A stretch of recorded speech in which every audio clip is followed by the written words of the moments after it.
हमारे साथ जुड़े रहने के लिए न्यूज के YouTube चैनल को सब्सक्राइब कीजिए, साथ ही बेल आइकन को दबाइए। वित्त मंत्री पीयूष गोयल द्वारा बजट 2019 पेश करने के बाद व्यवसायियों ने बड़ी प्रतिक्रिया दी है। कासगंज के व्यापारी नेताओं ने अंतरिम बजट 2019-20 पर प्रतिक्रिया व्यक्त करते हुए कहा कि पीयूष गोयल ने बजट पेश न करके चुनावों का घोषणा पत्र पेश किया है।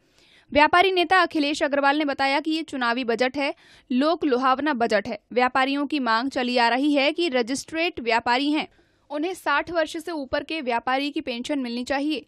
सीनियर सिटीजन होने के बाद उन्हें आजीवन पेंशन मिलनी चाहिए। ये लोग लुभावना बजट है। जीएसटी में भी व्यापारी को कोई सहूलियत नहीं दी गई है। व्यापारी दृष्टिकोण से देखा जाए तो उन्हें पूरी तरह से नकारा जाता है। आयकर में छूट दी गई है, बाकी व्यापारियों के लिए क्या दिया गया है? इसको तो 1.5 महीने का बजट पेश करना था। व्यापारी देश की अर्थव्यवस्था में सबसे ज्यादा योगदान देता है। इस बजट से तो साफ तौर पर बीजेपी सरकार व्यापारी विरोधी सरकार है। ये चुनावी बजट है। अगर व्यापारिक दृष्टिकोण से देखा जाए तो देश की अर्थव्यवस्था में व्यापारियों का महत्वपूर्ण योगदान होता है।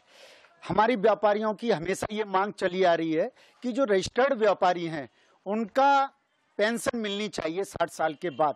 जब विभिन्न विभागों में पेंशन प्रदान की जाती हैं तो जो टैक्स देता है व्यापारी उसको पेंशन नहीं दी जा रही। सीनियर सिटीजन होने के बाद उसको आजीवन पेंशन मिलनी चाहिए। एक तरह से ये मन लुभावना बजट है और चुनावी बजट है। व्यापारिक दृष्टिकोण से देखा जाए तो हम इस बजट को नकारते हैं, क्योंकि इसमें जीएसटी की दरें भी विभिन्न रखी गई हैं। जीएसटी में भी कोई सहूलियत व्यापारी को नहीं दी गई है। व्यापारी नेता मनोज पांडे ने अपनी प्रतिक्रिया व्यक्त करते हुए कहा कि सरकार का अंतरिम बजट है, क्योंकि 4 साल के अंदर किसानों और व्यापारियों का उत्पीड़न हुआ। व्यापार करने में काफी तकलीफ हुई। नोटबंदी लागू की गई। उस सब का खामियाजा भारतीय जनता पार्टी 5 प्रदेशों में विधानसभा चुनाव हुए थे, उसमें भुगत चुकी है। इसके लिए ये चुनावी बजट और लोक लुभावने वाला है। ये आखिरी सरकार का आखिरी बजट है, क्योंकि 4 साल के अंदर किसानों का जिस तरह से उत्पीड़न हुआ, व्यापारियों को जिस तरह से व्यापार करने में दिक्कत हुई, नोटबंदी लागू की गई, उस सब का खामियाजा अभी भारतीय जनता पार्टी ने 5 प्रदेशों में जो चुनाव हुए थे वो उसमें भुगत चुकी है। और उससे सबक लेते हुए जनता को कुछ लुभावने चीज़ों के साथ ये बजट पेश किया है। मुझे नहीं लगता कि इस बजट से जनता संतुष्ट होगी, क्योंकि जिस तरह से लोग परेशान हैं भारतीय जनता पार्टी के शासन में, मुझे ये भी नहीं लगता कि दोबारा ये सत्ता में लौटेंगे। अब ये बजट कोई भी पेश करें, राम मंदिर का मुद्दा पेश करें, राम मंदिर की जमीन अधिग्रहित करें, तमाम तरह के इनके वो चल रहे हैं इस समय हिंदुत्व के नाम पे। अब मुझे नहीं लगता कि इस देश की जनता इनको दोबारा रिपीट करेगी। व्यापारी नेता दीपक गुप्ता ने कहा कि इस बजट से बड़ी उम्मीदें थीं। सरकार को पेट्रोल डीजल को जीएसटी के दायरे में लाना चाहिए था, वह नहीं हुआ। उन्होंने कहा कि सरकार को एक बिंदु, एक देश, एक करने की तरफ ध्यान नहीं दिया गया। टैक्स सिर्फ निर्माताओं से लेते तो शायद हिंदुस्तान देश की पहचान बनता, लेकिन ऐसा नहीं हुआ। केंद्र सरकार ने सिर्फ व्यापारियों को झुंझुना दिखाया है। मैं दीपक गुप्ता, जिला अध्यक्ष अखिल भारतीय उद्योग व्यापार मंडल, ये मांग की थी अखिल भारतीय उद्योग व्यापार मंडल ने पूर्व में कि डीजल पेट्रोल को जीएसटी के दायरे में लाया जाए, परंतु केंद्र सरकार ने जीएसटी में नहीं लाए। ये केंद्र सरकार की हरमुखता का परिचय है। वहीं सरकार को एक बिंदु, एक देश, एक कर करने को ध्यान देना चाहिए था, जिससे देश का नाम पूरे विश्व में ऊंचा होता। वहीं पटियाली के किराना व्यापारी नेता शेखर गुप्ता ने बजट पर अपनी प्रतिक्रिया देते हुए बताया कि बजट तो अच्छा है, परंतु ये बजट पूर्व में ही लागू करना था।